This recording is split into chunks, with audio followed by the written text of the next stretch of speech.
Latest எபிசோடுகளை விளம்பரங்களே இல்லாமல் காணுங்கள்.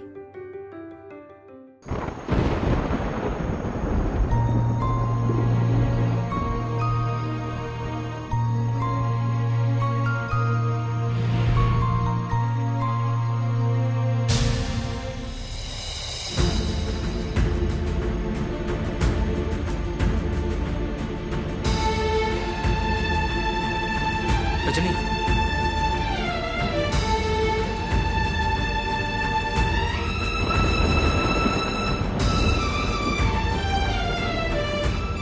மாடியில கொஞ்ச நேரம் இருக்கணும்னு தானே வந்தீங்க, இப்ப ஏன் போறீங்க? நீ நிம்மதியா இருக்கணும் தானே இங்க வந்த. நான் எதுக்கு உன்னை தொல்லை பண்ணணும் தான் போறேன். என்ன அவாய்ட் பண்றதுக்கு டிசைனா காரணம் சொல்றீங்க. என்னது? நீ என்ன அவாய்ட் பண்றியா இல்ல நான் உன்னை அவாய்ட் பண்றேனா? நான் வந்தது கிளம்பி போக பார்த்தது நானா இல்ல நீங்களா? என்ன நம்மள ஏதாவது கேட்டுவாளோன்னு நீயே முந்திக்கிறியா? என்ன கேட்க என்ன இருக்கு? ஏன் இல்ல, நிறைய இருக்கு. நான் உங்களை அவாய்ட் பண்றதுக்கு எதுக்குங்க இங்க இருக்கணும்? இந்த அசிங்க அவமானம் எல்லாத்தையும் தாங்கிக்கிட்டு உங்களுக்காக தானே இங்க இருக்கேன். அதத்தான் நானும் சொல்றேன். இருந்த இனிமே இருக்க மாட்ட. நீ எனக்காக நினைச்சா கூட எதுவும் செய்ய முடியாதுல்ல. உன் லைஃப்ல ரஜினிக்கான டைம் முடிஞ்சு போச்சு, அப்படித்தானே? இப்ப என்ன பிரச்சனை உங்களுக்கு? அதத்தான் நானும் கேக்குறேன். பண்றதெல்லாம் நீ பண்ணிட்டு இப்ப என்ன பிரச்சனைன்னு தெரியாத மாதிரி கேக்குற? ஃப்ராடா? தேவைதான். உங்க விஷயத்துல உங்களுக்கும் நம்ம காதலுக்கும் நேர்மையா இருந்ததுக்கு எனக்கு இது தேவைதான். சும்மா வந்து இப்ப கதை விடாத. இது கதையா? ராகவிக்கும் உனக்கும் நிச்சயதார்த்தம் நடக்கல? அங்க தட்ட மாத்திட்டு இங்க வந்து காதல் அது இதுன்னு ஏன் இவ்வளவு கஷ்டப்பட்டு போய் சொல்ற? ஏன் நீங்க எல்லாம் சரியா பண்ணிட்டீங்களா? நீங்க போய் சொல்லல. நான் என்ன செஞ்சேன்? என் மேல காதலே இல்ல, என்ன நேசிக்கவே இல்லன்னு அனிதா கிட்ட நீங்க போய் சொல்லல. ஆமா சொன்ன. அது பொய் இல்ல, உண்மை.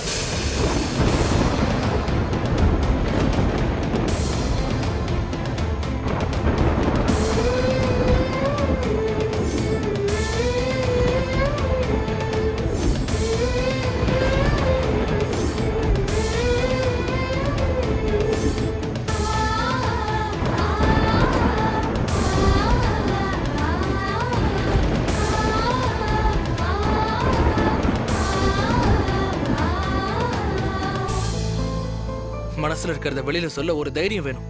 அது உங்களுக்கு இல்ல. ஆமா, எனக்கு இல்ல. எல்லா தைரியமும் உனக்கு தானே இருக்கு. ரஜினி, புரியாம பேசாதீங்க. எனக்கு எதுவும் புரிய வேண்டாம். அன்னைக்கு ராகவிய கல்யாணம் பண்ண தயாரான நீ அன்னைக்கே அவளை கல்யாணம் பண்ணிருக்க வேண்டியதானே? ஏன் கழுத்துல தாலி கட்டி அவளை சூசைட் பண்ண வச்சு அப்புறம் அவ எழுந்து வந்து இதுக்கெல்லாம் நீதான் காரணம்னு சொல்லி இதெல்லாம் நடந்திருக்க தேவையே இல்லையே. அதுக்கும் நீங்க தான் காரணம். அனிதா கிட்ட நீங்க என்ன நேசிக்கலன்னு சொன்ன அதே பதில் தான் காரணம். அங்க எதுவுமே பேசாம ஒத்துக்கிட்டு வந்துட்டு இப்ப எல்லா பழியும் ஏன் மேல போடலான்னு பாக்குறியா? டைவர்ஸ் பேப்பர்ல கேட்டது சைன் பண்ணல நீ. இன்னும் 14 நாள் நீ இங்க இருக்கலாம். அதுக்கப்புறம் நான் யாரோ நீ யாரோ. உங்க மனசுல நான் இருக்கேன்னு எனக்கு நல்லா தெரியும். ஆனா நீங்க அதை சொல்லாம மறைச்சப்போ எனக்கு வேற என்ன வழி இருக்கு? அதனாலதான் சைன் பண்ணேன். அதான் நானும் சொல்றேன். டிவோர்ஸ் பேப்பர்ஸ்ல சைன் பண்ணிட்டல்ல, இனிமே எல்லாம் முடிஞ்சு போச்சு, கிளம்பு.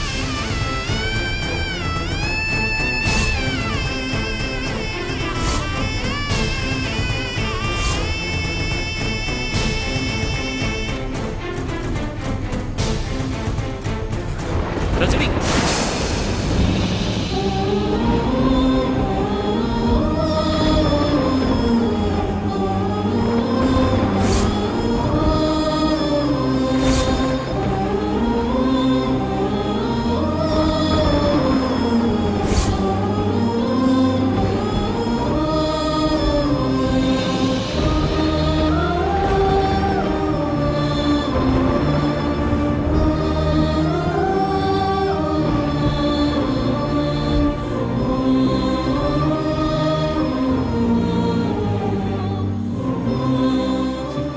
அவ்வளவுதானே?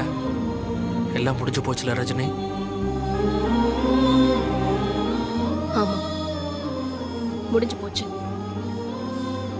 நல்லா யோசிச்சு சொல்லுங்க. இந்த 14 நாள் தான் உங்க வாழ்க்கையில இந்த பார்த்திபன் இருக்க போற கடைசி நாள். அதுக்கப்புறம் நீங்களே நினைச்சா கூட இந்த பார்த்திபன் உங்க வாழ்க்கையில இல்ல. ஆனா அவ்வளவு சுலபமா இந்த பார்த்திபன் உங்களை விட்டுட்டு போக மாட்டான். இன்னும் 14 நாள் இருக்கு. இது உங்களுக்கு கடைசி வாய்ப்பு. இந்த 14 நாளுக்குள்ள பார்த்திபா, நீ எனக்கு வேணும், நீ இல்லாம என்னால வாழ முடியாது, என்ன நேசிக்கிறேன்னு நீங்களே சொல்லுவீங்க. அப்படி உங்களுக்கு தோணும் போது அதை என்கிட்ட சொல்ல வேண்டாம். அனிதா கிட்டையும் உங்க குடும்பம் எல்லார்கிட்டையும் நீங்க சொல்லணும். எல்லார்கிட்டையும் நீங்க சொல்லி நிரூபிச்சதுக்கு அப்புறம் நம்மளை யாராலையும் பிரிக்க முடியாது.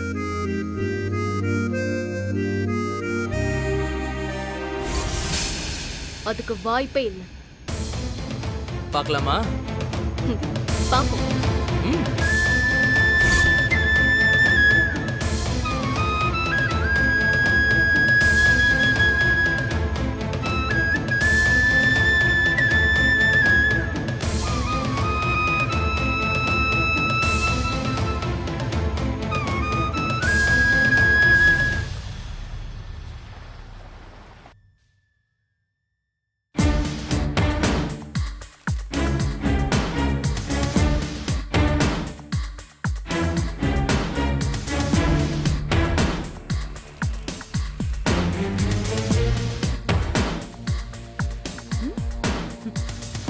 லைஃபே தலைப்பு செய்தியில வர அளவுக்கு ஏகப்பட்ட ட்விஸ்டோட போயிட்டு இருக்கு. அதை விட இன்ட்ரெஸ்டிங்கான நியூஸா இந்த பேப்பர்ல இருக்க போது. என்ன பாக்குற? நேத்து ரொம்ப சவாலான நைட்டா இருந்துச்சு போல இருக்கு.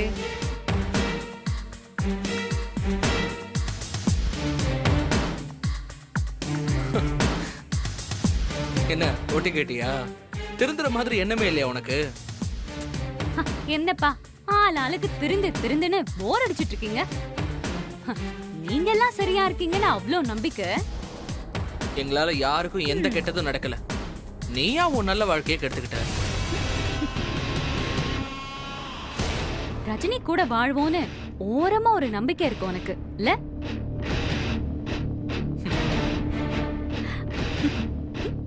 ஃபன் பண்ணிட்டு இருக்காத பார்த்திபா. இங்க பாரு, உன் கூட ஆர்கியூ பண்றதுக்குலாம் எனக்கு கொஞ்சம் கூட விருப்பம் இல்ல. பேசாம உருப்படியா ஏதாவது வேலை இருந்தா போய் பாரு. ஏன் என் கூட ஆர்கியூ பண்ணா உன் நம்பிக்கை சுக்கு நூறா உடைஞ்சிரும்னு பயமா இருக்கா?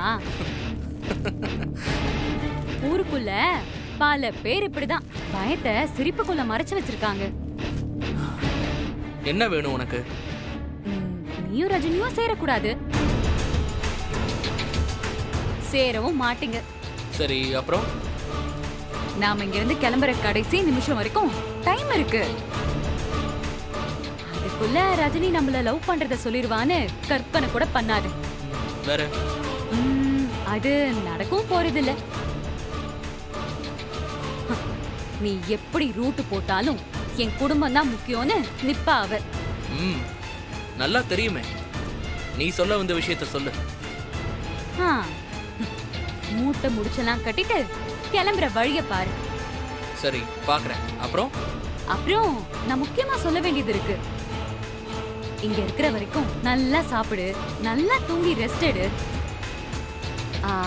ஏன்னா இங்க இருந்து போற அன்னைக்கே நீ மாப்பிள்ளை கலையோட கல்யாண மண்டபத்துக்கு தானே டைரக்டா போகணும்.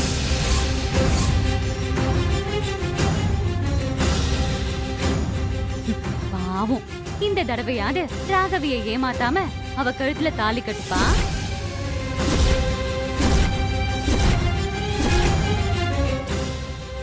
பாரா, என்ன ஷாக்கு? இவ்ளோ நேரம் அப்புறம் சரி வேறன்னு நக்கலா ரிப்ளை பண்ணிட்டு இருந்தானே, அவனை எங்க காணோம்? எங்க போயிட்டான்?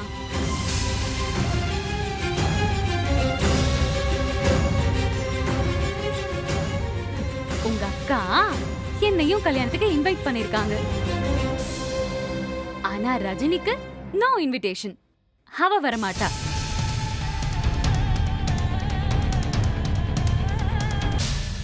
போ, நீ கண்டிப்பா ராகவி கழுத்துல தாலி கட்டிடுவ. அந்த கண் கொள்ளா காட்சிய வீடியோ எடுத்து ரஜினிக்கு அனுப்பணும். நீங்களா எப்பவுமே மாற மாட்டீங்களா? கொஞ்சம் கூட மனசாட்சியே கிடையாது. ரஜினியை கஷ்டப்படுத்த உனக்குலாம் எப்படி மனசு வருது? கொடுத்த டைம் வரைக்கும் கூட நான் இங்க இருக்கணும்னு நினைக்கல. இப்ப கூட நான் கிளம்ப ரெடியா தான் இருக்கேன். நீங்க எல்லாம் ரஜினியை கஷ்டப்படுத்தாம இருந்து தொலைய மாட்டீங்களா? அவ்வளவுதான், சந்தோஷமா இருக்க விடுங்களேன். உங்களெல்லாம் எப்படி பாத்துக்கிறா அவ? அவளை நல்லா தான் பார்த்து தொலைங்களேன். என்ன கஷ்டம் அதுல உங்களுக்கு? இதான் உன் லவ் லெவலா? சூப்பர் பார்த்திபா. உங்ககிட்ட இருந்து அவளை காப்பாத்த என்ன பண்றதுன்னு தான் யோசிச்சுட்டு இருக்கேன். யோசி யோசி யோசி, நல்லா யோசி. ஆனா எந்த தீர்வும் கிடைக்காது.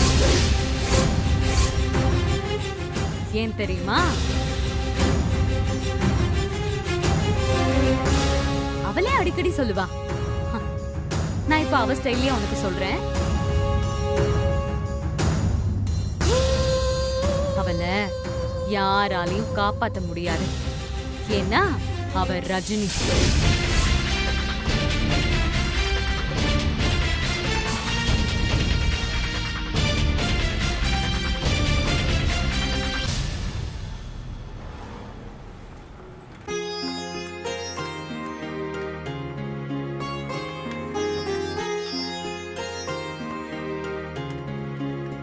சங்கரி, ரஜினி சாப்பிட வரலையா?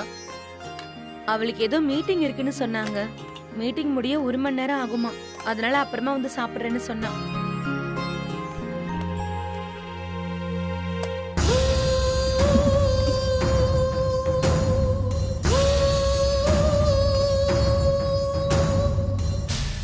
என்ன ராதிகா, சாப்பிடாம மாமாவையே பாத்துட்டு இருக்க?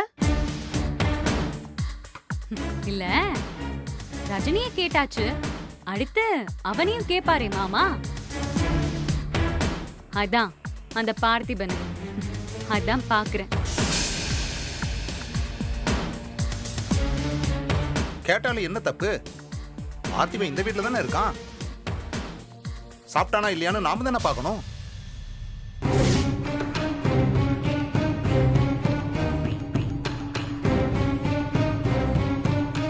ரஜினி வேண்டான்னு சொன்னாலும் சரி, அட விவாகரத்து பத்திரத்துல கையெழுத்தே போட்டாலும் சரி, அவன் மனசுல இருக்கிறது என்னமோ பார்த்திபன் தான். அவன் இங்க இருக்கிற வரைக்கும் நல்லபடியா கவனிச்சு அனுப்பிச்சாதான் என்ன? அட வேற யாருக்கும் இல்லைனாலும் ரஜினிக்காக செய்யலாம்ல இத. 25 லட்சத்தை தூக்கிட்டு ஓடும் போது அப்ப இந்த அக்கறை எங்க போச்சு? பேச்ச பாரு பேச்ச. என்ன மாப்பிள? ஒண்ணு இல்ல மாமா, நீங்க சொன்னா சரியாதான் இருக்கும். சரி சரி. இருக்கும் இருக்கும். அப்பா சொல்றாரேன்னு விஐபி கெஸ்ட் மாதிரிலாம் நடத்திடாதீங்க. அவன் சரியான கிரிமினல். சின்ன லூப் கிடைச்சாலும் அதை யூஸ் பண்ணிட்டு இங்கே இருந்துருவான்.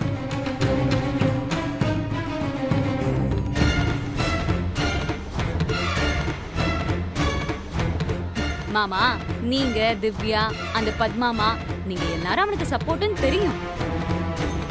நீங்க எல்லாரும் கொடுக்குற இடத்துல தான் அவன் ஆட்டம் ஓவரா இருக்கு.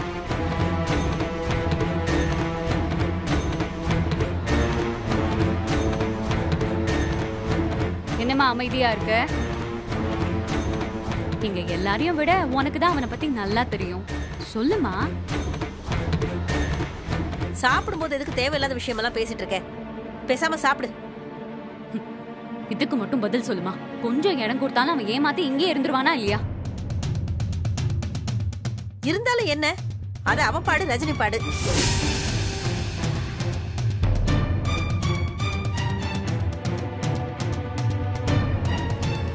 என்னம்மா சொல்றீங்க? சத்தமா தான் சொன்னேன், கேக்கலையா?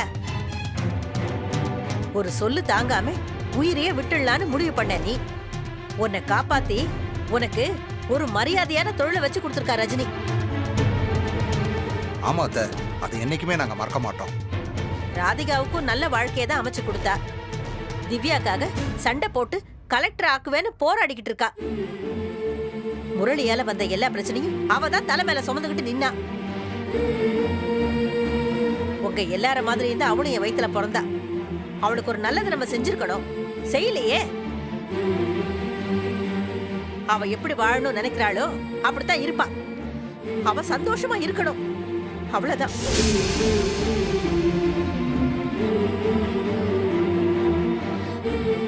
என்ன ரஞ்சிதம், நீ ஏன் பேசுற? ஏன் நான் ஒண்ணும் தப்பா பேசலையே. மா, இவ்ளோ நாள் இந்த அக்கறை எங்க போச்சு? நானும் பாக்குறேன், ஓவரா அவளுக்கு சப்போர்ட் பண்ணி பேசுற. நேத்து நைட்டு என்னடானா அவன் சாப்பிடாம தூங்க போறான்னு அவனுக்கு தோசை சுட்டு கொடுக்குற.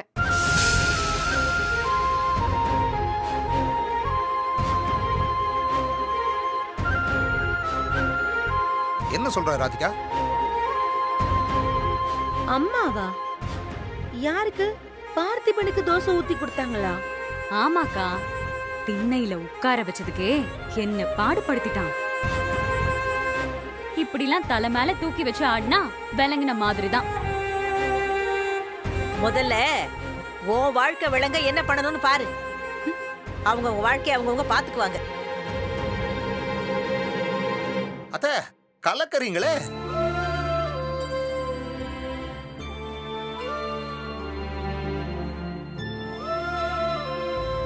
அப்பாடா சங்கரி, போது சங்கரி, வயிறு மனசு நிறைஞ்சு போச்சு.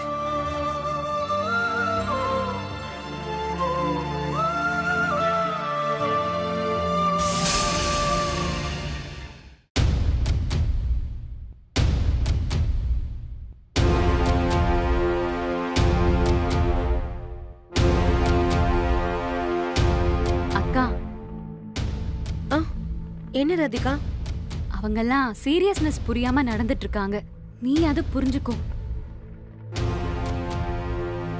அந்த பார்த்திபன் எல்லா கோல்மாலையும் கமக்கமா செஞ்சுட்டு போயிடுவான். அவனாலதான் என் புருஷன் கிட்ட போய் சொல்லி இன்னைக்கு இப்படி இருக்கேன். என்ன ராதிகா சொல்ற? அது ஏன் பிரச்சனை, நான் பாத்துக்கிறேன். நீயும் என்ன மாதிரி ஏமாந்துராத, உஷாரா இரு. உன் கடைக்கு அவன் தான் கடன் வாங்கி கொடுத்திருக்கான். அவன் உள்ள வந்தானா முதல்ல கடையில தான் கைய வைப்பான், பாத்துக்கோ.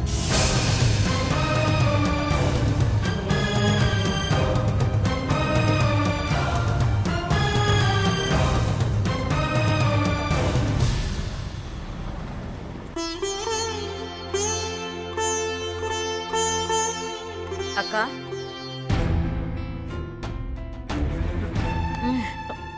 ஒரு 5 நிமிஷம் உங்ககிட்ட பேசணும்க்கா. கையிடு முதல்ல. உனக்கு எனக்கு பேசுறதுக்கு ஒண்ணுமே இல்ல. உங்களுக்கு என் மேல கோவம் இருக்கதா செய்யும். அத நான் என்னைக்குமே தப்பா நினைச்சதில்ல. ஆனா எல்லா கோவத்தையும் ஒதுக்கி வச்சுட்டு பேசியே ஆகணுங்கிற சூழ்நிலையில இருக்கும். எந்த சூழ்நிலையிலயும் எனக்கு உன்னோட பேச வேண்டிய எந்த அவசியமும் இல்ல. இல்லக்கா, நான் இந்த வீட்டை விட்டு போறேன்.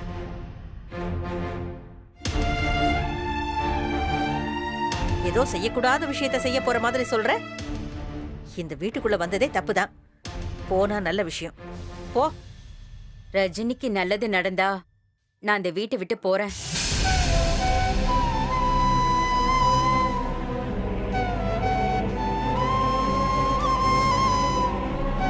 அக்கா, கிடைச்ச வாழ்க்கைய பறிகொடுக்கறதோட வலி உங்களுக்கும் தெரியும், எனக்கும் தெரியும்.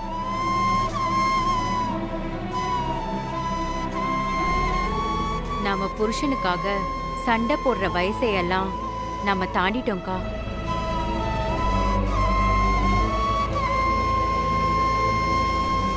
இப்போ பிள்ளைங்களை பத்தி யோசிக்கிற இடத்துல இருக்கோம் நாம. நீங்க பெத்திருந்தாலும் ரஜினி எனக்கு பொண்ணுதான். அதையும் தாண்டி என் உயிரை காப்பாத்தின தெய்வம் அவ. அவளுக்கு காட்ட வேண்டிய நன்றிக்காகவும் உங்களுக்கு செஞ்ச பாவத்துக்கு பரிகாரம் தேடவும் தான் இந்த வீட்டுக்கு என்னால முடிஞ்ச நல்லத செய்யணும்னு நினைக்கிறேன். ரஜினியும் பார்த்திபனும் பிரியக்கூடாது. நமக்கு நடந்தது நம்ம பொண்ணுக்கு நடக்க கூடாது. கிடைச்ச வாழ்க்கை கைய விட்டு போய் காலம் முழுக்க மனசுக்குள்ளேயே அழுதுகிட்டு இருக்க கூடாது. பார்த்திபனுக்கு ராகவியோட கல்யாணம்னு சொல்றாங்க. இது நிச்சயமா பார்த்திபன் மனசார சம்மதிச்சு நடக்கலன்னு எனக்கு தெரியும். 2 பேரும் தான் விவாகரத்து பத்திரத்துல கையெழுத்து போட்டுட்டாங்களே. பார்த்திபன் சந்தோஷமா இருக்கணும்னா அவனை விட்டு கொடுன்னு அனிதா கேட்டிருக்கா.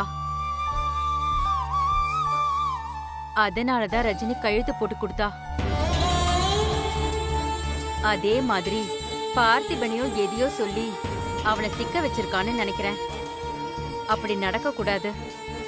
நாம வாழ்க்கையில செஞ்ச தப்ப ரஜினி வாழ்க்கையில செய்ய விடக்கூடாது. நீங்க ரஜினிக்கு துணையா இருக்கணும். 2 பேரும் ஒன்னா வாழ போறாங்கன்னு தெரிஞ்ச அடுத்த நிமிஷம் நானும் என் பொண்ணும் இந்த வீட்டை விட்டு போயிடுவோம். நிச்சயமா இங்க இருக்க மாட்டேன்.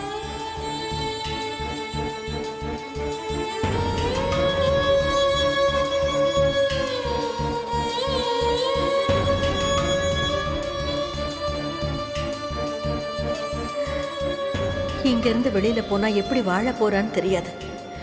ஆனா ரஜினிக்காக செய்யறேன்னு சொல்றா. ரஜினி நான் பெத்த பொண்ணு. அவளுக்காக நான் என்ன செஞ்சிருக்கேன்? ஒண்ணுமே செய்யலையே. என்ன மன்னிச்சிடு ரஜினி.